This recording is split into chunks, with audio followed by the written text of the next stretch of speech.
The Other Side of Silence, a novel of suspense, by Bill Pronzini, narrated by Nick Sullivan. If we had a keen vision and feeling of all ordinary human life, it would be like hearing the grass grow and the squirrel's heart beat, and we should die of that roar which lies on the other side of silence. George Eliot.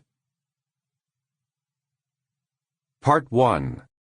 Death Valley. Chapter 1. When Gina finally left him and filed for divorce, Fallon put the Encino house up for sale and took his last 2 weeks of vacation from Unadine. Then he loaded the Jeep Liberty and drove straight to Death Valley. Will Rodriguez was the only person he told where he was going. There was nobody else to tell, really. He had no close friends except for Will, and theirs was mostly a work-related friendship. And Timmy was 3 years gone now, and his folks both dead too.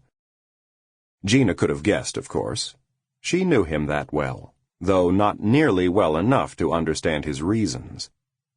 She'd think the same thing she always did when he went to the desert, and she'd be wrong. October was one of the valley's best months. All months in the monument were good, even July and August, when the midday temperatures sometimes exceeded 120 degrees, and Death Valley justified its Paiute Indian name, Tomisha, ground afire. If a sere desert climate held no terrors for you, if you respected it and accepted it on its terms, the attractions far outweighed the drawbacks. Still, he'd always been partial to October, the early part of the month, so in that sense Gina's timing couldn't have been better. The beginning of the tourist season was still a month away, daytime temperatures seldom reached 100 degrees, and the constantly changing light show created by sun and wind and clouds was at its most spectacular.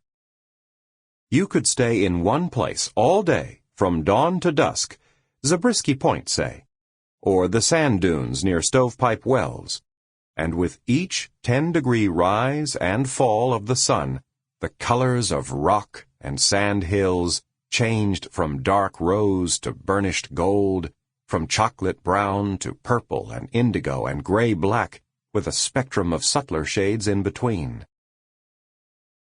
It had been almost a year since he'd last been to the valley, much too long, but it had been a difficult year.